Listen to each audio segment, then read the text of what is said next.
Comment investir son patrimoine quand on est un nomade, quand on n'arrête pas de bouger d'un pays à un autre, quand on est un voyageur ou un expatrié mobile? Je vais vous donner quelques questions pertinentes à vous poser et je vais vous donner quelques éléments de réponse. Cette vidéo n'est bien évidemment pas un conseil en investissement. Alors, première question à vous poser, et pour moi la réponse est radicale. La répartition entre vos investissements physiques et vos investissements financiers. Quelle est la proportion d'investissement, par exemple, dans de l'immobilier physique versus les investissements financiers, par exemple, ETF, actions, etc. Pour moi, la réponse est catégorique. Immobilier physique, 0%. Parce que si vous n'arrêtez pas de bouger, c'est ingérable à distance, etc. C'est l'investissement le moins passif. Ça va être une plaie, ça va être un boulet. Donc, je sais de quoi je parle puisque j'en ai encore. Donc ça, clairement, vous voulez voyager, 0% en immobilier physique. Je dirais même 0% dans tous les investissements physiques. Hors physique, qui est localisé dans un pays, dans un coffre, etc.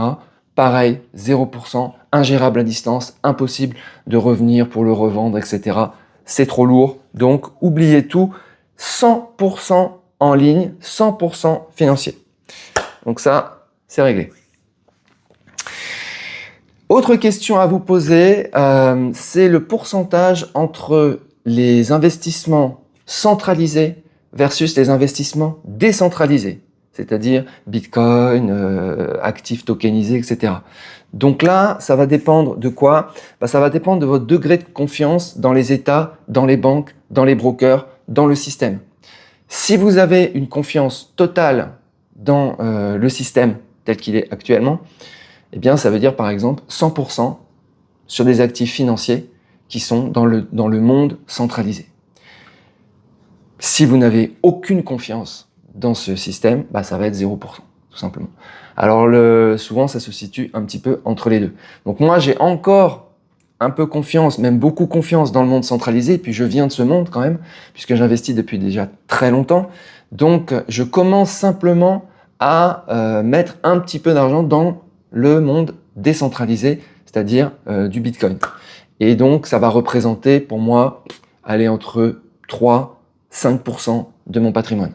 Donc, assez faible dans mon cas. Mais en coaching, j'en ai eu, surtout la nouvelle génération, les jeunes qui ont 25 ans, qui ont des business en ligne, eux, ils peuvent être à 70% en Bitcoin, par exemple, et d'autres cryptos. Donc là, ça va vraiment dépendre, mais c'est à vous de répondre à cette question. Je ne peux pas le faire à votre place. De toute façon, en matière d'investissement, c'est à vous de répondre à toutes les questions. Mais moi, je vous donne quelques éléments de réponse et les bonnes questions à vous poser. Donc là, vous devez mettre un pourcentage. D'ailleurs, mettez un pourcentage, mettez votre répartition en commentaire, ça m'intéresse. Ou venez sur le groupe, on est 2500 sur Telegram à discuter de ces sujets. Voilà, donc ça, ce sont les premières questions. Alors, autre élément, quand on quitte la France, quitter votre pays d'origine, c'est avoir des investissements qui ne sont plus liés en fait à la France, qui ne sont plus par exemple dans des niches fiscales françaises. Donc typiquement, tout ce qui est PEA, ça dégage. Tout ce qui est assurance vie, ça dégage.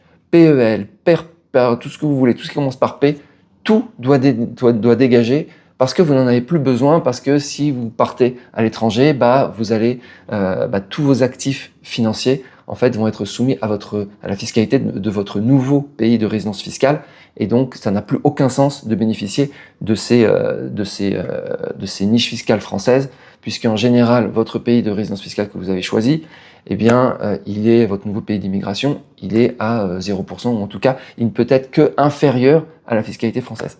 Donc voilà, fermez, clôturez tout ce que vous aviez en France. Voilà. On continue. Essayez aussi de clôturer en fait simplement tout ce que vous avez, tous vos comptes bancaires en France, parce que on va dans une direction. C'est pas encore le cas aujourd'hui, mais on va dans la direction de la France qui essaye de vous récupérer comme résident fiscal en utilisant le critère de centre d'intérêt économique. Donc, clôturer vos comptes permet de ne plus avoir de lien financier avec la France. Ça va être aujourd'hui, au moment où je fais cette vidéo, très important si vous partez dans un pays qui n'a pas de convention fiscale avec la France, typiquement le Paraguay ou la Géorgie, je crois. Et ça va être très important aussi si vous partez dans un pays qui a une convention fiscale, mais avec une clause anti-abus qui dit que c'est les règles internes du droit français qui priment sur la convention fiscale, typiquement par exemple Dubaï. Donc c'est déjà en fait problématique de garder des choses en France si vous êtes dans ces deux situations. Si vous êtes dans une situation où il y a une convention fiscale et sans clause anti-abus, bah ça fonctionne encore. Mais pour combien de temps, on ne sait pas. Donc vaut mieux clôturer si c'est possible. Garder éventuellement un ou deux comptes bancaires, mais en tout cas vider les comptes. Voilà. On est bon sur les comptes à ouvrir. Donc ouvrir impérativement. J'ai pas de lien d'affiliation là-dessus, donc voilà, je gagne rien à vous le dire. C'est ouvrir des brokers qui peuvent vous suivre à l'international. Les banques françaises sont incapables de vous suivre à l'international. Soit elles vont clôturer votre compte, soit elles seront incapables de mettre à jour les informations parce que elles demandent trop d'infos, etc. Et en plus, tous les comptes bancaires français sont des comptes monodevises en euros, ce qui n'a aucun intérêt quand on part à l'étranger. Donc, ouvrez des brokers internationaux qui peuvent vous suivre dans n'importe quel pays. Moi, mes brokers m'ont suivi quand j'étais résident à Singapour, quand j'étais résident en Indonésie, quand je suis résident maintenant en Thaïlande. Typiquement, Interactive Broker me suit partout. Charles Schwab va me suivre partout. Des brokers, si vous avez la possibilité d'ouvrir des brokers qui ont une vraie gestion internationale, par exemple à Singapour, allez-y. Ça permet de vous suivre. Les brokers européens, en général, ils sont dès que vous sortez de l'UE, en fait, soit ils clôturent votre compte, soit ils vont avoir des problèmes de mise à jour, etc. C'est pas fait pour. Voilà, les banques, ouvrir beaucoup de banques, surtout des banques multidevises pour pouvoir avoir pouvoir payer avec des taux de change préférentiels, typiquement ne pas stocker d'argent dessus, mais avoir des banques des banques ou des institutions financières qui vous permettent de payer en devises différentes, typiquement du Wise, du Revolut, etc., etc. Voilà. Quoi d'autre? Liquidité et cash.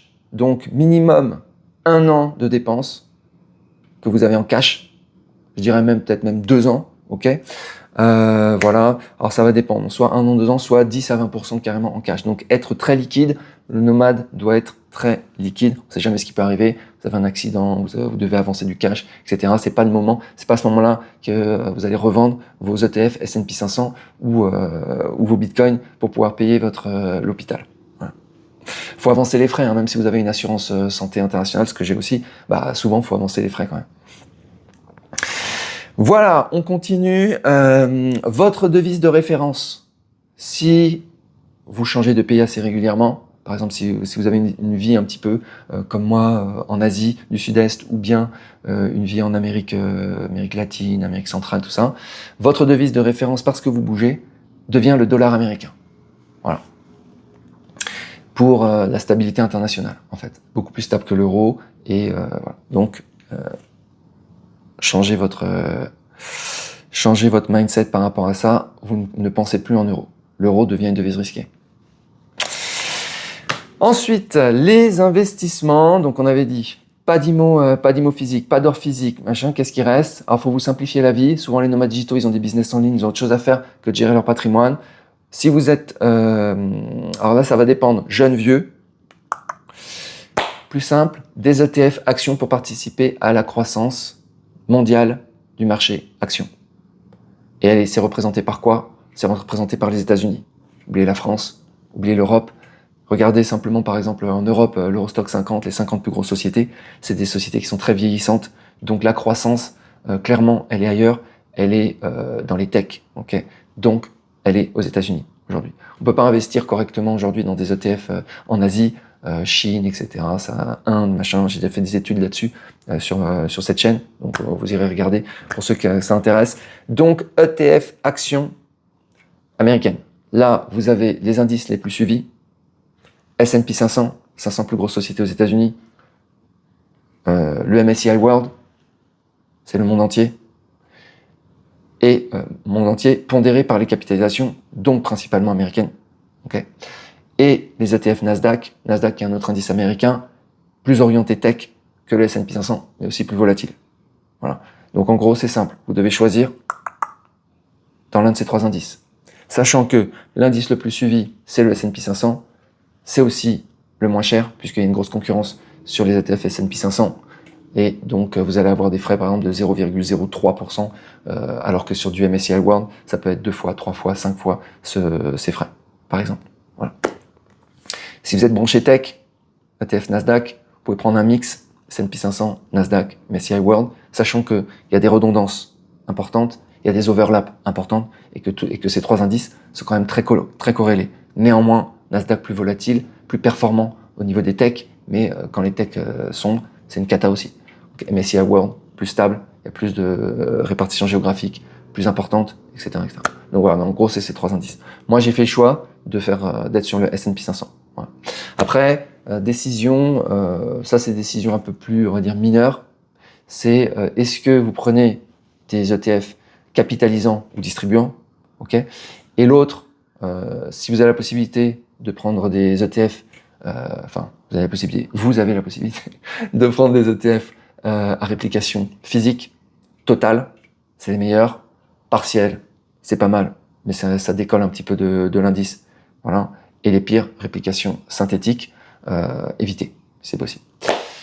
Voilà, si vous avez la possibilité de les prendre quand vous êtes sorti de l'UE, vous allez avoir les meilleurs avec les taux les plus faibles. Ça va être les IVV, VOO et ce genre de choses. Ça, c'est pour les ETF S&P 500. Ce sont des ETF qui sont uniquement distribuants. Il n'y a pas d'ETF actions S&P 500 qui sont capitalisants aux US pour différentes raisons. Donc, vous allez recevoir vos dividendes. Vous pouvez vivre avec, vous pouvez les réinvestir comme vous voulez. Voilà, donc ça c'était pour les investissements actions. Donc là, ça va dépendre. Donc là, plus vous êtes jeune et plus vous allez avoir tendance à avoir une grosse proportion de votre portefeuille sur des actifs risqués, puisqu'il y a le temps que ça monte, etc. Donc ça peut être par exemple 60% de votre portefeuille. Si vous êtes vieux et que vous voulez stabiliser un vieux nomade, que vous voulez stabiliser un petit peu votre portefeuille, vous allez réduire en fait l'exposition à ces ETF actions, et vous allez plutôt prendre des ETF obligataires, c'est-à-dire ou des obligations en direct avec des revenus à taux fixe. Comme ça, vous pouvez gérer votre retraite tranquille. Voilà. À côté de ça, donc là, si vous avez fait le choix au niveau d'investir dans du Bitcoin, parce que vous n'avez pas forcément confiance dans les États, dans les brokers, dans les banques, ou que vous voulez vous exposer parce que vous croyez en fait à cette nouvelle économie émergente. Donc là, pareil. Donc là, ça va dépendre. Alors sur quoi investir? Bon, typiquement, le roi, c'est le Bitcoin, c'est le BTC. La manière d'investir correcte en mode décentralisé, c'est d'avoir un wallet Bitcoin décentralisé, wallet froid, wallet chaud. J'ai fait une vidéo là-dessus. Si vous voulez juste vous exposer sur le Bitcoin, mais rester avoir la protection du broker, vous pouvez aussi investir sur des ETF Bitcoin. C'est aussi le choix que je fais. Je vous renvoie vers la vidéo que j'avais faite là-dessus. Voilà. Devise refuge, le dollar et l'or. L'or, je le considère comme une devise refuge, un actif anti-inflation, anti-guerre, anti-machin. Enfin, dès qu'il y a des soubresauts, l'or explose à la hausse. Donc pareil, pas d'or physique parce que vous êtes nomade, mais ETF or à réplication physique totale, j'insiste, ok, pas de produits synthétiques, il y a vraiment les lingots dans les coffres. Donc voilà. Les actions en direct, je dirais non. C'est à acheter directement du Google, du Microsoft, du machin. Vous avez déjà tout dans les indices. Vous avez autre chose à faire que d'aller gérer un petit portefeuille d'actions et de faire votre stock picking si vous voulez en faire pour aller 1, 2, 3 maximum et actions et les suivre, pourquoi pas. Sinon, ça sert à rien. Vous êtes déjà exposé au risque de marché, enfin, en tout cas aux performances du marché actions. Voilà les amis, écoutez, c'est tout. Si vous voulez en discuter, vous mettez en commentaire, vous avez le groupe sur Telegram. Ceux qui veulent une revue personnalisée, vous avez les coachings. Ceux qui débutent dans ce domaine, vous avez la formation aussi MPPM. Et voilà, et c'est tout. Je vous souhaite une très bonne journée, je vous dis à bientôt. Ciao.